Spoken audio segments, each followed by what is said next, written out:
নমস্কার, আমি মনোরঞ্জন। আবার হায়দ্রাবাদ ব্লগে নতুন একটা ভিডিও নিয়ে হাজির হলাম।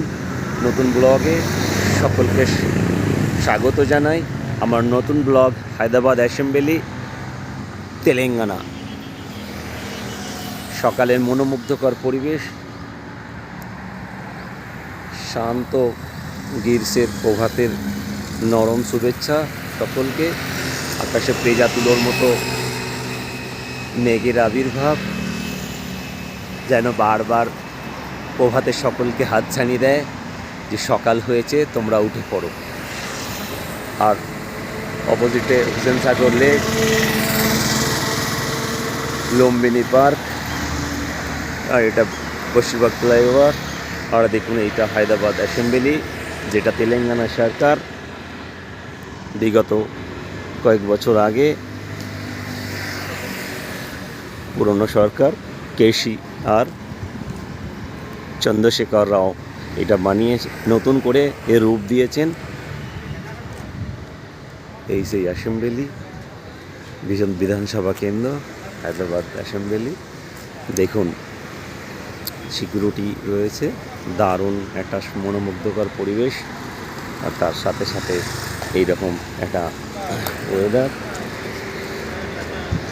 দেখুন, অপোজিট এই হচ্ছে হায়দ্রাবাদ বিধানসভা কেন্দ্র, যাকে বলা হয় হায়দ্রাবাদ বিধানসভা কেন্দ্র, হায়দ্রাবাদ অ্যাসেম্বলি। দেখুন, অপোজিটে নেকলেস রোড। সকালের মনোমুগ্ধকর পরিবেশ, লোকের অপাত ভ্রমণ চালাচ্ছে। আর আমরা বাংলায় যেমন বিধানসভা কেন্দ্র বলে থাকি, এটা হায়দ্রাবাদ অ্যাসেম্বলি। আর এই সকালের দৃশ্য এত সুন্দর, আপনার মন কেড়ে নেবে, সকলের মন কেড়ে নেবে। এই তো হায়দ্রাবাদ অ্যাসেম্বলি। আর দেখুন, রাস্তা, জনজীবন, মানুষের জনজীবন সকলকে হাতছানি দেয় বারবার করে। হায়দ্রাবাদ তেলেঙ্গানা অ্যাসেম্বলি।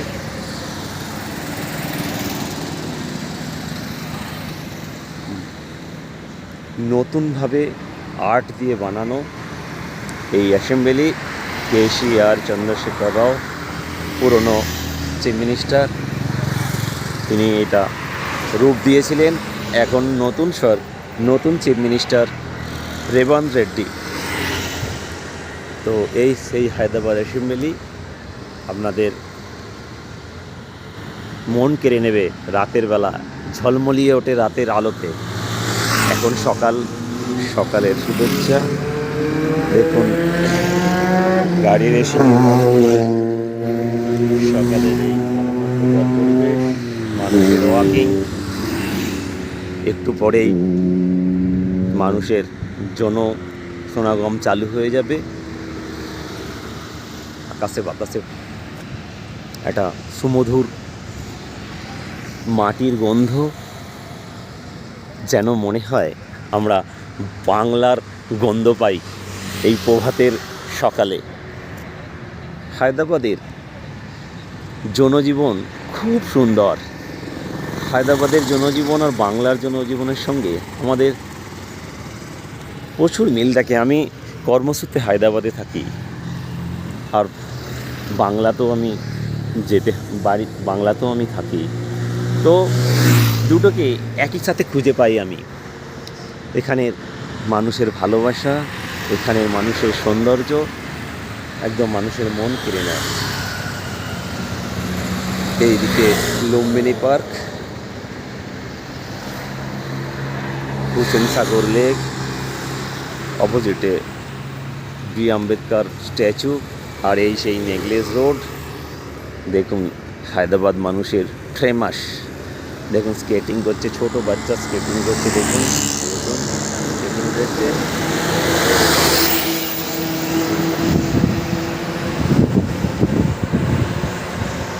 কত সুন্দর, ছোট ছোট বাচ্চারা স্কেটিং করছে, সাইকেল রেসিং। প্রভাতের একটা মন আলাদা। তোমার একবার আসলে যেন বারবার মন করে। মানুষের মনের হিংসা, শত প্রচেষ্টার মধ্য দিয়েও আমি আসার চেষ্টা করি এই হায়দ্রাবাদ শহরে। হায়দ্রাবাদ শহরে মানুষের মহব্বত, প্যার, ভালোবাসা প্রচুর, মানুষের মন কেড়ে নেয়। প্রভাতের সূর্য এখনও ওঠেনি, উঠবো রব। আকাশের শরতের মতো পেঁজা তুলোর মতো মেঘ, লেকিন এখন গ্রীষ্মকাল, একটু পরে গ্রীষ্মের দবদবানি চালু হয়ে যাবে, তার উষ্ণতার মধ্য দিয়ে, তার গরম একটা ভাবের মধ্য দিয়ে। তো এই হায়দ্রাবাদ অ্যাসেম্বলি সুন্দর। কখনো যদি আমি রাত্রে আসি, ব্লগে দেখাবার চেষ্টা করব, রাত্রের বেলা একদম ঝলমলিয়ে ওঠে এই এই এই শহরটা, এই জায়গাটা হায়দ্রাবাদ অ্যাসেম্বলি। আবার দেখাচ্ছি, দেখুন, doctor B Ambedkar, Telangana state secretary. এটা তেলেঙ্গানা। মানুষের জনজীবন বহুত সুন্দর। তোমার মন করবে যে রোজ আসি সকালের মানুষের এত সমাগম, মানুষের মনের মধ্যে এত একটা ভাব। দেখুন, হায়দ্রাবাদ অ্যাসেম্বলি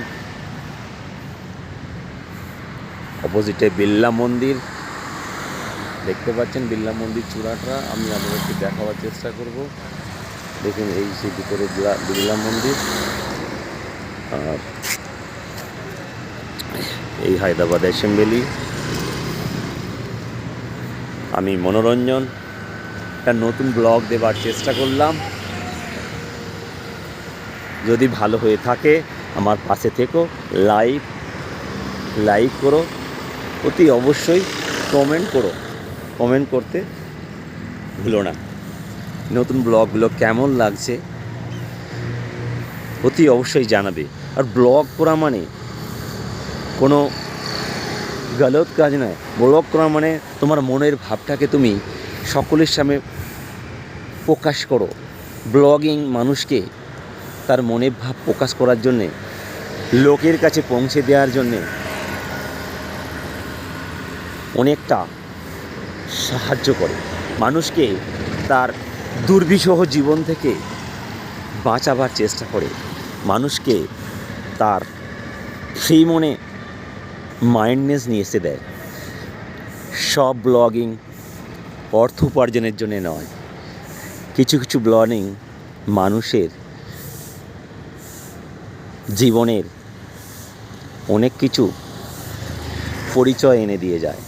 কিছু কিছু মানুষকে কিছু ব্লগিং অন্য বার্তা দেয় যে দেখো, যারা জানতে পারেনি, যারা জিনিসটা দেখতে পারেনি, তাদের দেখার সুযোগ করে দেয়। ব্লগিং মানুষকে আলাদা অনুভূতি যোগায়। Thank you. ব্লগিং যদি ভালো থাকে অতি অবশ্যই পাশে থেকো, কমেন্ট আর লাইক করো অতি অবশ্যই। আমি মনোরঞ্জন, টাটা, বাই বাই।